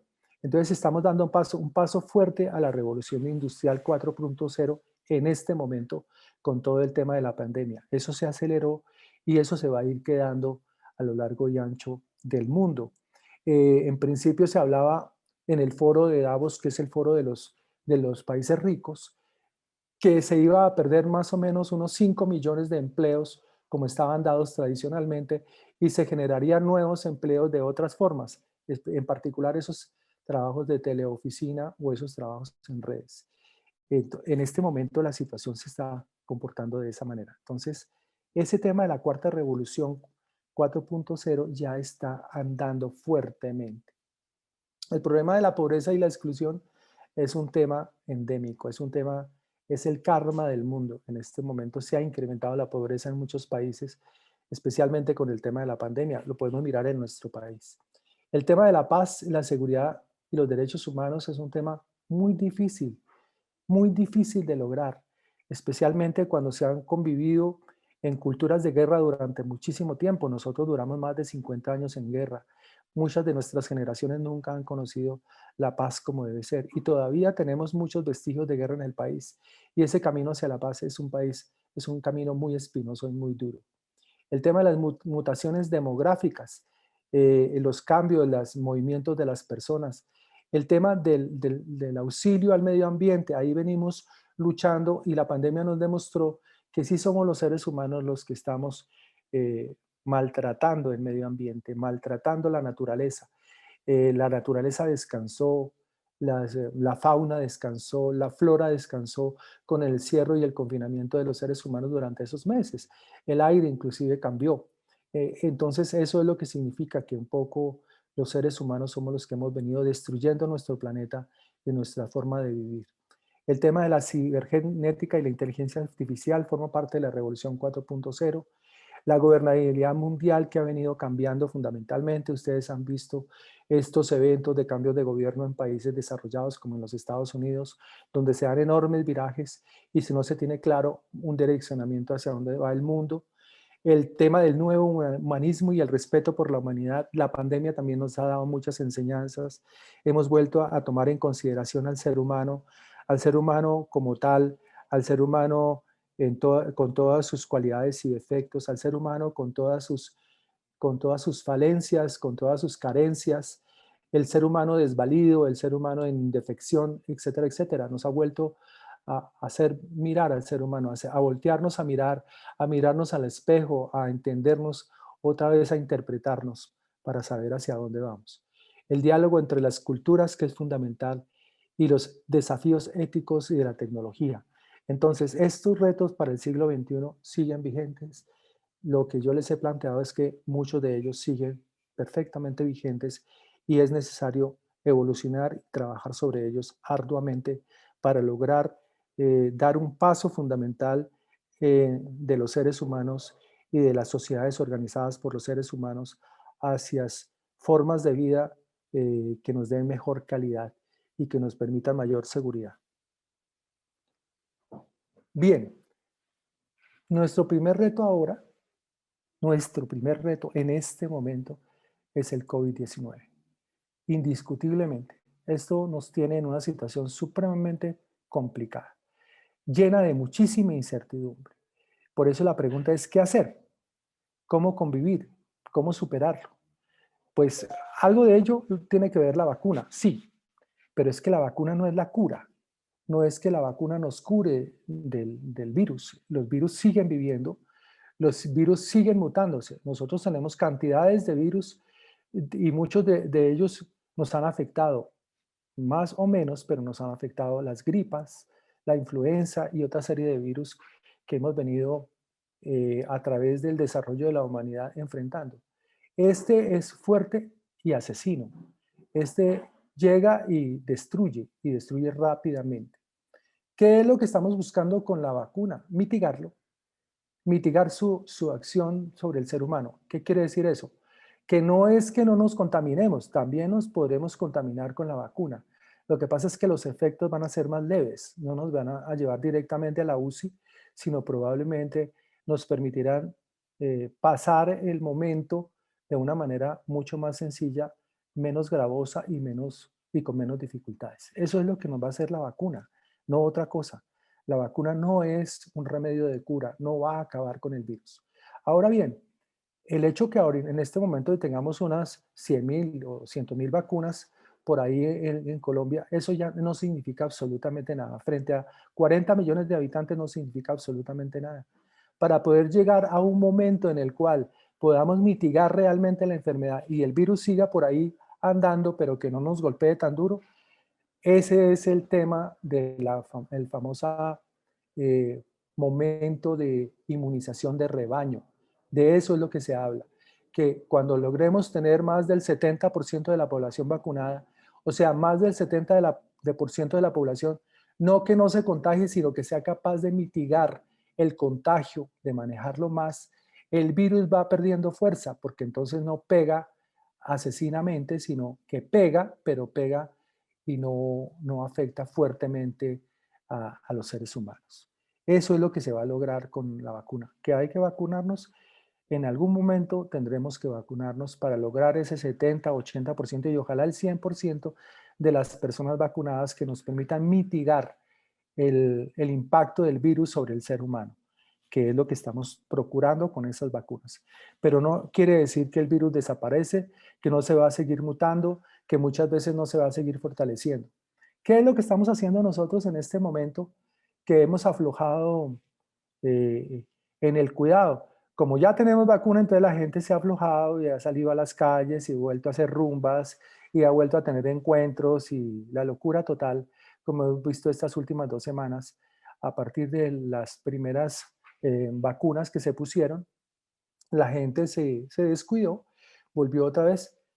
Estamos permitiendo que esas cepas de virus que andan por ahí se fortalezcan y vuelvan a atacar en forma, porque le estamos dando la posibilidad, estamos dando papaya para que la cosa la manejemos de forma coloquial. Y papaya, papaya da, papaya partida, y papaya partida, papaya comida. Y eso puede hacer el virus en este momento en el país y por eso se espera un tercer pico de pronto dentro de un mes, si no antes, porque la gente se está descuidando, confiando en que como ya hay vacuna, entonces ya no hay ningún problema. No, sí tenemos el problema. Hasta que no lleguemos a más del 70% de personas vacunadas en este país, vamos a seguir teniendo el problema, el virus va a seguir viviendo. Entonces, tenemos que tener muy claro qué es lo que tenemos que hacer. ¿Qué tenemos que hacer? Cuidarnos, usar nuestro tapabocas, procurar no estarnos tocando con las manos ni la nariz ni la boca, porque las manos son factores infecciosas no solamente del virus, sino de bacterias y de todas esas cosas. Nuestras manos están expuestas permanentemente a muchas cosas. Por eso la exigencia del lavado permanente de las manos con mucho cuidado, del no acercamiento de las manos al rostro, guardar la distancia entre el uno y el otro, no es porque le tengamos tirria o envidia o cualquier cosa al otro, sino porque es un factor de cuidado que tenemos que tener en cuenta en estos momentos.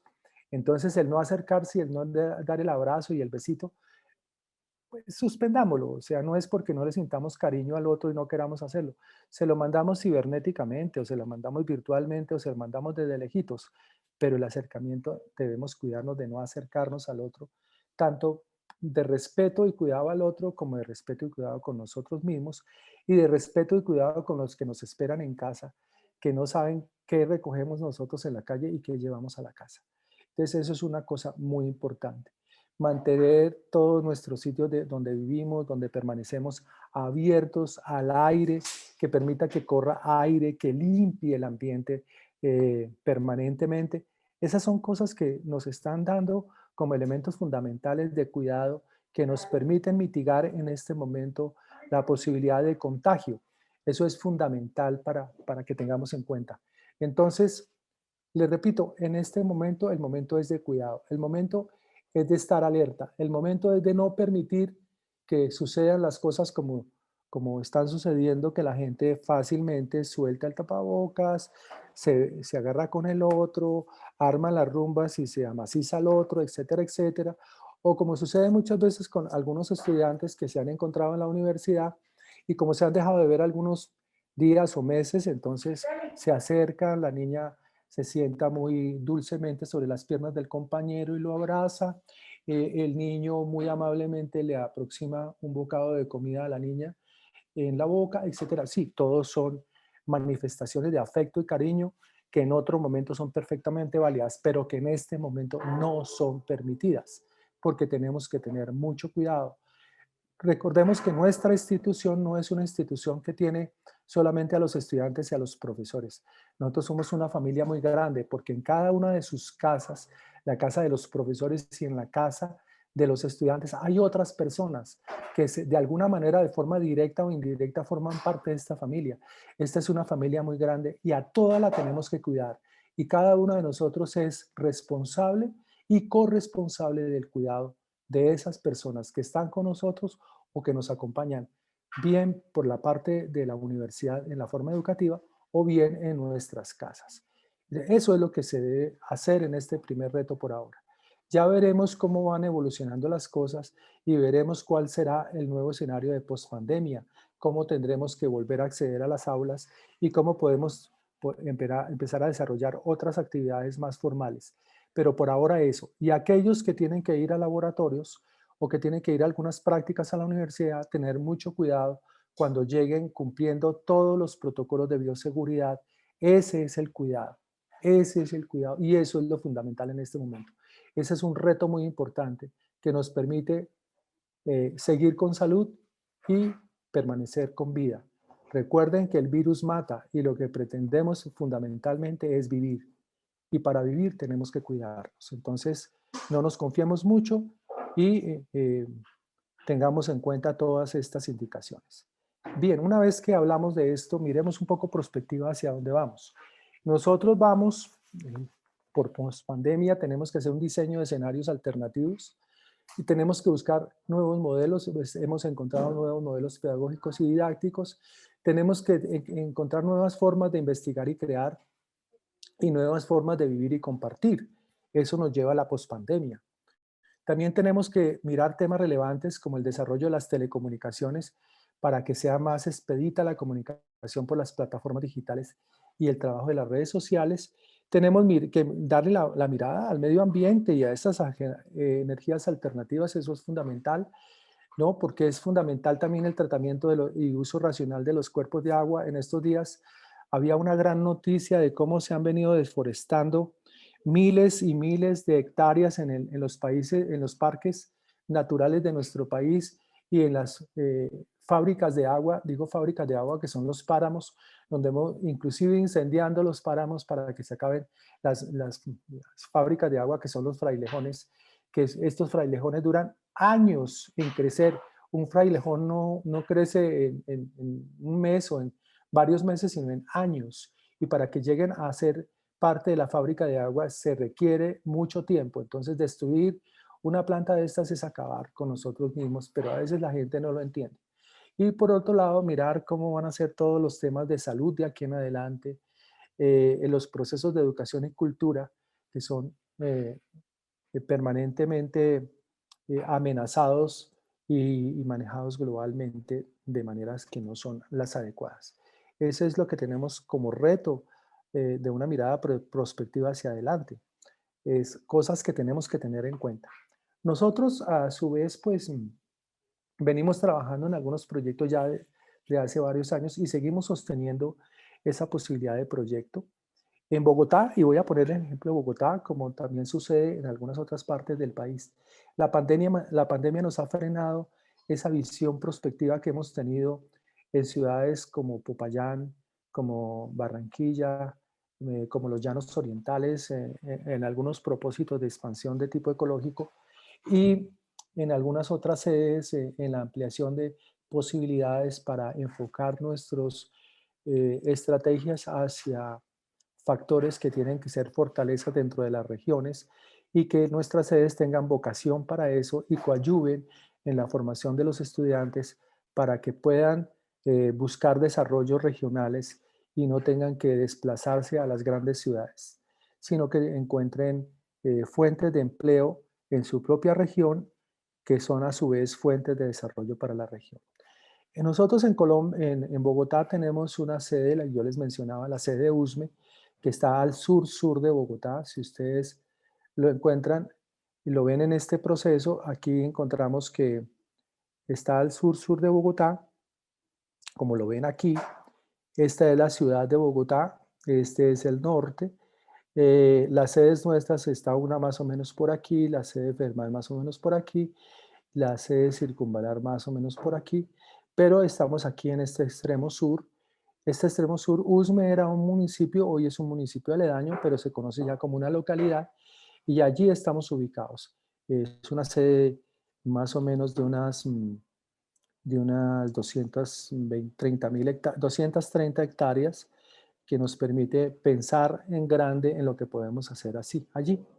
Entonces, ¿qué encontramos? Vamos a tener ahora, miremos un acercamiento de, esta, de esta sede y la hemos denominado Parque Tecnoecológico. Esta es nuestra sede.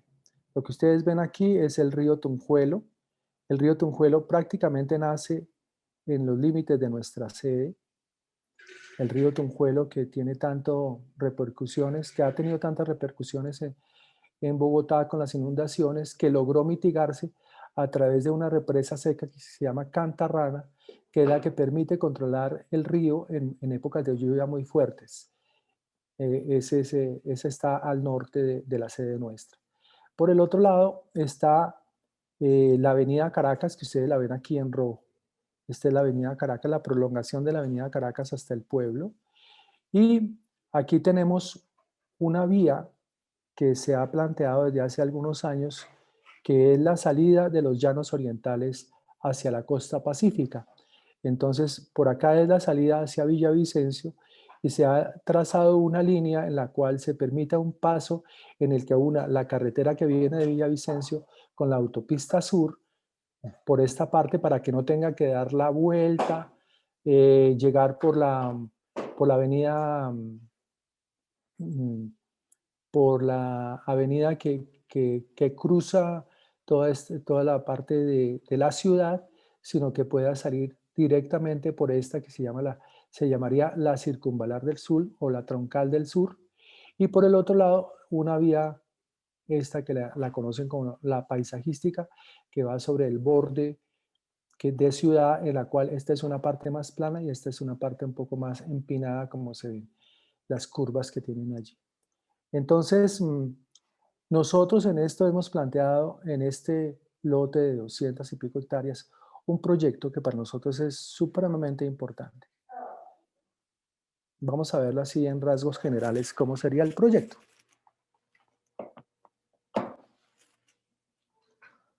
En rasgos generales, el proyecto tiene lo siguiente. Aquí vemos otra vez el mapa de la sede. Hay una sede, hay una parte que la estoy señalando ahorita con la flecha, que se ha considerado de expansión urbana, es la parte más plana del lote. Es más o menos la mitad del lote. Y esta es la parte alta. En la parte alta se plantea un laboratorio de medio ambiente con la posibilidad de generar en ese laboratorio todo lo que serían los procesos de conservación del páramo. Nosotros estamos a la entrada del páramo más importante del país y, digamos, de la parte norte del continente suramericano, porque es la fábrica de agua más importante. Allí nacen ríos como el Orinoco, que es el río más importante de Venezuela, el río Meta y una cantidad de ríos que son importantes, que van por los llanos orientales y que nutren de agua muchísimas de estas regiones. Ese es el páramo de Sumapaz. Y estamos a la puerta del páramo de Sumapaz, que necesita tener una influencia muy grande desde la parte académica para la conservación de especies nativas y para la conservación de flora y fauna. Por eso consideramos que aquí podemos hacer unos laboratorios de medio ambiente, establecer unas granjas experimentales en las cuales podamos también resolver el problema del borde de ciudad, de tal manera que la gente no siga tomándose las zonas rurales e invadiendo las zonas rurales, sino que se pueda establecer una barrera con este tipo de granjas experimentales. A lo largo de esta vía consideramos que se puede hacer un sendero ecológico que nos permita mostrarle al mundo las posibilidades que tiene toda esta serie de especies nativas de páramo que se dan en estos sectores. Y ya yendo hacia la parte más urbana, digamos, tenemos planteado una ciudadela de salud con hospital de cuarto nivel y centros de laboratorios para atención al público en general. Tenemos un centro cultural y deportivo con biblioteca pública y coliseos deportivos que le presten el servicio al sur de la ciudad. Tenemos un campus universitario que donde funcionen muchísimos programas. Ese campus universitario también estará dotado de vivienda universitaria y de vivienda para profesores, con el fin de que la gente no tenga que desplazarse enormemente. Tenemos alrededor de la Ronda del Río, tenemos la generación de un parque ecológico que sería el Parque de la Ronda del Río. Y con todas este tipo de cosas también consideramos poder experimentar con algunos otros elementos como tener un centro de desarrollo tecnológico, un parque tecnológico que nos permita radicar allí todos los procesos de investigación para este sur de la ciudad, y esto coadyuvando con algo muy importante. Y les digo muy importante porque esta carretera que ustedes les he trazado en rojo tiene que ver con una estrategia fundamental de convertir Usme en un puerto seco. ¿Qué significa un puerto seco? Significa un lugar en el cual se genera una infraestructura de desarrollo importante para el sector. El propósito es que se saque de la ciudad muchísimas cosas, entre esas un parque industrial ubicado en esta zona, como centro de acopio de todo lo que proviene de los llanos orientales y que permita realizar desarrollos de distribución, ya no con el ingreso a la ciudad, sino a través de esta carretera llevarlo al resto del país. Inclusive esa comunicación que existiría expedita y más fácil entre los llanos orientales y el puerto de Buenaventura para el desarrollo comercial. Entonces, esto forma parte de una estrategia que viene desde hace muchos años en la que se tiene en unión esa parte, ese sector tan grande y digamos, ese centro de abastecimiento de muchas partes del país que proviene de los llanos orientales hacia el resto del país y a su vez la posibilidad de todo lo que pueda ingresar por el puerto hacia los llanos orientales en doble vía. Entonces nuestra sede es una sede estratégica en ese sentido y lo que nosotros generaríamos aquí de forma institucional coadyuvaría con todo lo que está planteado para el desarrollo de USME como puerto seco y como centro de acopio fundamental para el desarrollo especialmente de la despensa que proviene de los llanos orientales. Ese es entonces nuestro proyecto, un proyecto que ya lo venimos trabajando hace varios años. En este momento está en estudio del distrito. Esperamos que planeación nos dé la posibilidad de aprobación de lo que se llama el plan parcial, que es la norma con la que se establece el uso de suelo para poder desarrollar este proyecto como lo hemos planteado desde la universidad. Este es entonces una de los grandes proyectos que tiene la universidad para estos años. Como les decía, algunas otras planteadas para otras ciudades, no en una escala tan grande, pero sí en una escala más pequeña, pero que nos permite vislumbrar un desarrollo muy grande de la institución también en las regiones. Digamos que esa es entonces mi exposición. He llegado al fin de mi exposición. Espero que con esto ustedes hayan tenido una información de primera mano de lo que ha sido la historia de esta institución, de lo que es nuestro marco teórico y filosófico sobre el cual funcionamos, de lo que es nuestra institución actualmente, de lo que pretendemos actualmente y de lo que pretendemos hacer a futuro. Por ahora decirles, somos y pertenecemos a una institución de la cual consideramos somos number one. Espero que ustedes recojan estos consejos que se ha venido dando sobre el cuidado, que es fundamental para que toda nuestra familia esté en las debidas condiciones de salud y de calidad de vida y de prosperidad y que nos permita desarrollar a lo largo de este semestre todas nuestras actividades académicas y en lo posible todas nuestras actividades con todas las restricciones posibles, diría yo, sociales o laborales. Muchísimas gracias a todos. Espero que eh, tengamos unos desarrollos en las aulas con los profesores y que se redondee un poco con esta información que yo de manera sintética les he tratado de brindar para entendimiento de lo que somos y de la institución a la que pertenecemos. Muchas gracias. Muchas gracias, doctor Héctor Bonilla, por esta conferencia y nuevamente por este recorrido que hace en torno a la Universidad Antonio Nariño, desde un recorrido histórico y por supuesto un recorrido institucional. Saludar de nuevo a nuestro grupo de docentes que hoy están aquí pues acompañando este ejercicio de este espacio institucional. Contarle a todos los que estamos hoy conectados que en un momento llegamos a estar más de 1.100 personas asistiendo a nuestra primer conferencia, a nuestro primer Facebook Live. Y pues este es también un espacio, el primer espacio dentro de la metodología de la cátedra. Recordarle al grupo de maestros que el día de ayer ya compartimos la versión final del contenido programático de la cátedra Antonio Nariño, para que a su vez lo repliquen con todos los estudiantes ya está también disponible. Recordarle a los estudiantes que la cátedra tiene dos espacios, uno que maneja el docente de manera privada y que está en la opción de cursos para estudiantes, y la otra es el curso donde ustedes, algunos ya estudiantes se matricularon, que es el curso nacional y donde va a estar donde se van a desarrollar los exámenes o los cuestionarios. Asimismo, recordar a los estudiantes que ya algunos docentes han orientado una actividad, que es una actividad para el 6 de marzo, en el que justamente aprovechando la conferencia que hizo hoy nuestro vicerrector administrativo, pues justamente el 6 de marzo logremos poner en práctica o en marcha o en escena pues distintas estrategias donde logremos esa apropiación de la identidad One un día antes de que la universidad cumpla 45 años. Bueno, de esta manera entonces hemos llegado al final de nuestra primer conferencia, nuestro primer Facebook Live.